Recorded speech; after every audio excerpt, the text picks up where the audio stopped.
Welcome back, passive income investors. Today, I want to talk about, is school a scam?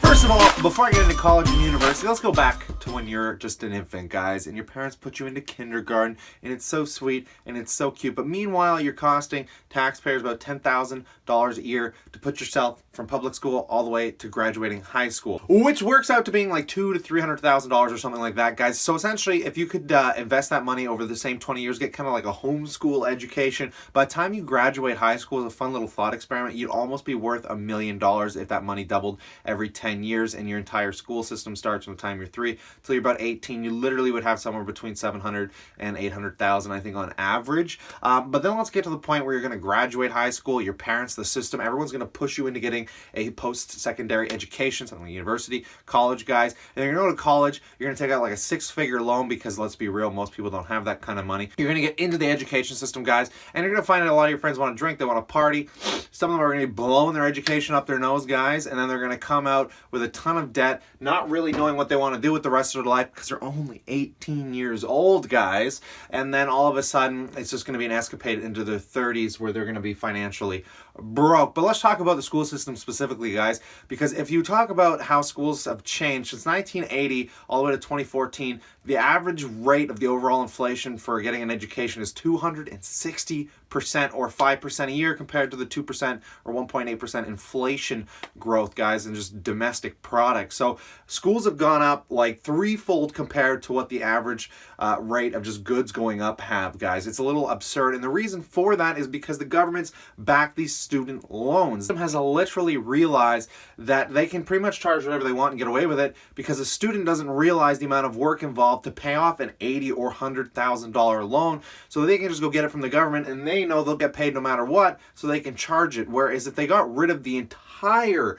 like I'm talking, just get rid of student loans. And some of you might be against that. Some of you might be saying, well, what about the people that need an education? Well, yeah, but the problem is 1 in 3 students, when Bitcoin was a big deal, 1 in 3 people use student loans to buy a Bitcoin or some kind of a Bitcoin, guys. I'm pretty sure, I gotta look up that statistic, but I think it was 1 in 3 or 1 in 4 students that had student loans used a bit of their loan to actually buy a Bitcoin, which is another mind-blowing statistic because clearly these people have no idea about money, guys, and we shouldn't be giving an 18-year-old money. What we should be doing is advising them to come up with a business or go out and work and meet people and mentor smart people and see how the world really works, guys, before you go and take out a 6-figure loan and get an education. But by then you would already saved up enough money, and the schools would be fighting to get you in there because they need more money and they want to grow. So they would lower their prices, show you why they have the best school, and now you're 23, 25, and you're like, you know, this is what I really love doing, and you'd go in and get an education and come out, and then you'd actually have an understanding of the job you're getting into.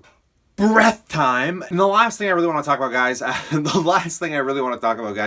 is how many jobs you can get without actually having an education in the first place, but you can go to school and get an education with, which is another thing that blows my mind. For instance, if you're into video editing, there's companies like Video Copilot. There's a lot of online resources where you can literally learn the in and out industry of editing. You just need to get the computer and the software, which is already expensive, but if you can get that, you can get the education pretty much for free thanks to things like Google, guys. And then there's literally jobs. I know a job right now where if you go in, they'll give you a 1-hour project, and if you can prove you can edit that project within an hour to what they want, you'll come out getting a job that's going to pay you $60,000 a year, and they don't care what education you have, guys. A job in it, you don't need to prove you have a degree, you just need to prove you can do the work. Now, if you are trying to become a pilot or a doctor, yes, get an education if that is what you love doing. Just be sure that is what you love doing. I don't want somebody that doesn't know how to fly or operate on my organs to be operating on my organs or flying me across the world, guys. But this has been a really quick rant video, guys. I haven't talked about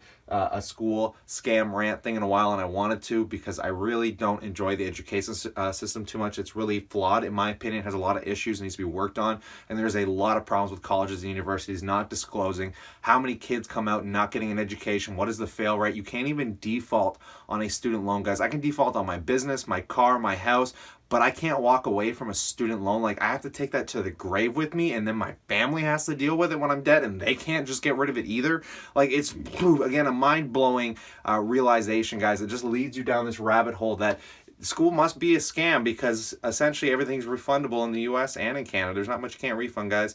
Just a little bit of fun thought food this morning, guys. So stay cool, stay awesome. Remember to subscribe. I need some more subscribers, guys, and I will see you tomorrow.